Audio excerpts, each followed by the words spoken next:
मेरे प्यारे प्यारे बच्चों, क्या आप सब भी गोल गप्पे वाले दानव से मिलना चाहते हैं? उसके बारे में जानना चाहते हैं? तो उसके लिए हमें सनातन जंगल चलना पड़ेगा। चलिए देखें जरा क्या चल रहा है सनातन जंगल में। सनातन जंगल में इतनी शांति है, लेकिन अचानक ये क्या हुआ, एक तूफान आया। एक दिन काले पहाड़ों से बहुत ही अजीब और विशालकाय दानव जंगल में घुस आया। इस दानव का नाम था चबर चबर। जी हाँ, चबर चबर। यह कोई खून खराबा करने वाला भयानक राक्षस नहीं था, बल्कि यह तो एक बहुत ही पेटू और अजीब सा दानव था। चबर चबर का पूरा शरीर नीले और बैंगनी रंग के बड़े बड़े बालों से ढका हुआ था। उसकी नाक एकदम पकौड़े जैसी और उसका पेट एक बड़े गुब्बारे जैसा गोल गोल। इस दानव को किसी भी जानवर या इंसानों से मतलब नहीं था। इसको तो बस दो ही चीजें पसंद थी, मीठी मिठाई और चमकदार चीजें। चबर चबर दानव जंगल में आते ही तहलका मचाने लगा। वह सीधा शाही रसोई में घुस गया और महाराज के लिए बन रहे हजारों मोतीचूर के लड्डू एक ही सांस में चबड़ चबड़ करके खा गया। इसके बाद उसने राजा शेर सिंह का सोने का चमकदार राजमुकुट उठाया और उससे सूप पीने लगा। जी हाँ बच्चों, सूप पीने लगा। दानव की इन हरकतों से पूरे राजमहल में हड़कंप मच गया। महाराज ने अपने सैनिकों को बुलाया और साथ में आई चमचम जलेबी और चौको चौधरी। चमचम जलेबी बोली कि क्या ड्रामा है, और बस हमारे चौको चौधरी आगे बढ़े, कुछ तो गड़बड़ है।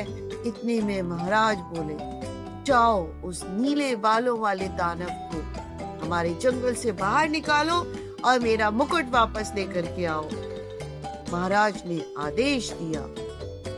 चमचम जलेबी और चौको चौधरी भी जैसे कैसे सैनिकों के साथ आगे बढ़े, लेकिन जैसे ही चबर चबर ने जोर से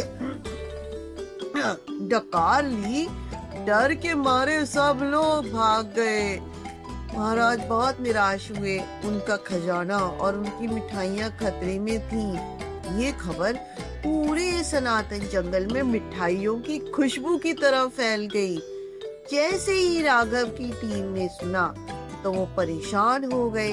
तब नानी ने बताया कि तुमने रात को सबसे ज्यादा चमकने वाले ध्रुव तारे को देखा है बच्चों?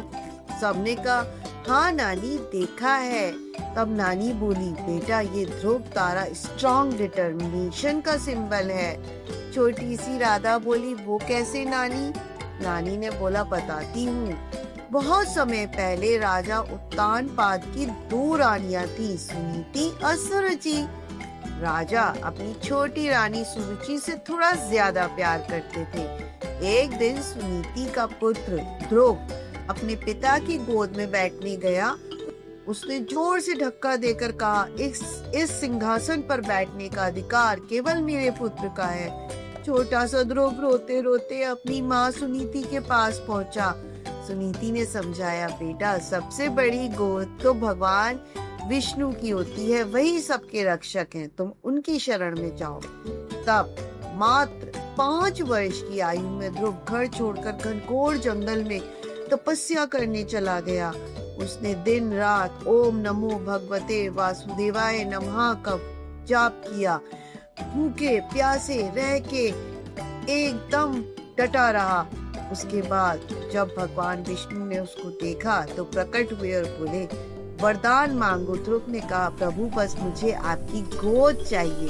भगवान विष्णु ने बोला, बिल्कुल तुम्हें मेरी गोद भी मिलेगी और उसके साथ साथ तुम्हें इस संसार में सर्वोच्चम स्थान मिलेगा, जिसे कोई भी नहीं हिला पाएगा।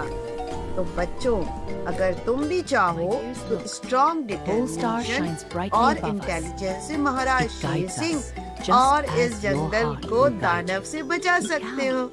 बस फिर क्या था, हमारी राघव की टीम महाराज से मिलने पहुंच गई। राघव बोला, महाराज आप चिंता क्यों करते हैं? जब हमारी सेना कुछ नहीं कर पा रही तो इस पेटू दानव को हम सब सबक सिखाएंगे। राघव और मीरा ने पूरे आत्मविश्वास से कहा। महाराज घबरा गए। नहीं राघव, नहीं मीरा, यह दानव बहुत विशाल है, तुम बच्चे हो, तुम इसका सामना कैसे करोगे? राघव और उसकी टीम ने मुस्कुराते हुए शरारती मुस्कान के साथ बोला, महाराज हर लड़ाई तलवार से नहीं जीती जा सकती, कुछ लड़ाइयाँ दिमाग और तीखे मसालों से भी जीती जा सकती है। समझ गए ना बच्चों? क्योंकि हमारी मीरा के दिमाग में एक सनातनी आइडिया आ चुका था। और महाराज ने सोचा, देखे जरा राघव की बहादुरी और मीरा का दिमाग क्या कमाल दिखाता है। राघव और मीरा ने धांसुआ चटपटा प्लान अपने दोस्तों से शेयर किया। राघव की टीम जानती थी कि चबर चबर दानव को खाने का बहुत शौक है, इसीलिए उसने अपनी लड़ाई का मैदान रसोई को चुना। राघव की टीम ने राज्य के सबसे मशहूर चाट वाले भोलू भैया को बुलवाया और सबने मिलकर एक विशालकाय गोलगप्पा तैयार किया। यह गोलगप्पा एक तरबूज जितना बड़ा था, लेकिन इसके अंदर मीठी चटनी नहीं थी, बल्कि दुनिया की सबसे तीखी हरी मिर्च और लाल मिर्च का पाउडर डाल के तेज मसाले वाला खट्टा पानी भरा गया था।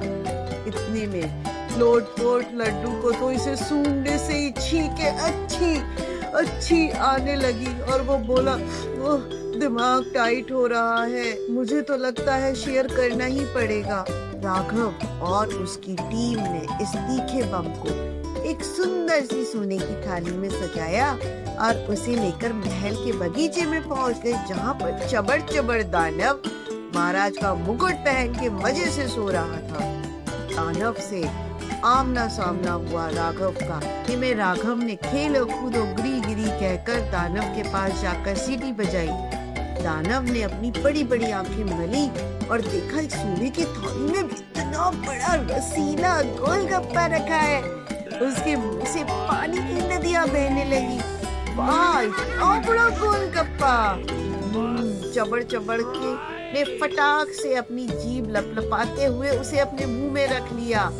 बस फिर क्या था, बूम, पटाखे जैसी आवाज आई। जैसे ही गोलगप्पे का तीखा और मसालेदार पानी दानव के मुंह में फूटा, उसकी आंखें एकदम बाहर आ गई। उसका नीला चेहरा तीखेपन के कारण लाल टमाटर हो गया। अरे अरे, ये क्या है? आग! मेरे मुंह में आग लग गई। दानव जोर जोर से चिल्लाने लगा। उसके कान और नाक से सचमुच का धुआं निकलने लगा। वह पागलों की तरह बगीचे में उछलने लगा और जीभ को हवा में बाहर निकाल कर ठंडी हवा ढूंढने लगा। दानव अभी तीखेपन से परेशान ही था कि मीरा का प्लान बी अप्लाई करने का टाइम आ गया। उसने जल्दी से गप्पू और राधा के कान में कुछ कहा। राधा फटाक से एक पंख लेकर आई और गप्पू और राधा ने उसको भागकर गिरा दिया। जैसे ही दानव गिरा, राधा और गप्पू ने दोनों ने मिलकर उसके पंजों में जोर जोर से गुदगुदी करना शुरू कर दिया।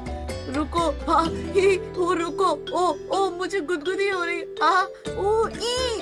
दानव, चबड़ चबड़ दानव बेचारा कभी मुंह से तीखी मिर्ची की आग उगल रहा था, सी कर रहा था, और कभी कभी भयंकर गुदगुदी की वजह से लोटपोट होके हाँ कर रहा था। उसे समझ नहीं आ रहा था कि क्या करे। यह नजारा इतना मजेदार था कि दूर से खड़े होकर महाराज और बाकी सैनिक भी अपना पेट पकड़कर हंसने लगे। हंसते हंसते और उछलते हुए दानव के सिर से महाराज का वह सोने का मुकुट निकल गया और राघव और मीरा ने तुरंत मुकुट को उठाया और महाराज को दे दिया।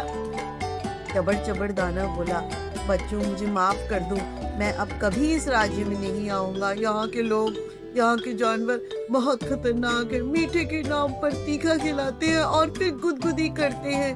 प्लीज मुझे पानी चाहिए। चबड़ चबड़ दानव रोते हंसते उठा और बिना पानी पिए जान बचाकर सीधे ठंडे बर्फीले पहाड़ों की तरफ 9-11 हो गया। इतने में हमारे रोतू रसगुल्ले रोते हुए आए। भाग गया दुश्मन चमेली का तेल लगा के। पूरे जंगल में राघव और मीरा की जय जयकार होने लगी। दानव के भागते ही पूरे जंगल में खुशी की लहर दौड़ गई और हमेशा की तरह महाराज ने राघव की टीम को फ्रूट्स का प्राइज देकर सरप्राइज किया। सब लोग बहुत खुश हो गए। चमचम जलेबी, रसगुल्ला, चौको चौधरी और लोटपोट लड्डू ने भी राघव की टीम के जयकारे लगाए। जय श्री राम, जय हनुमान।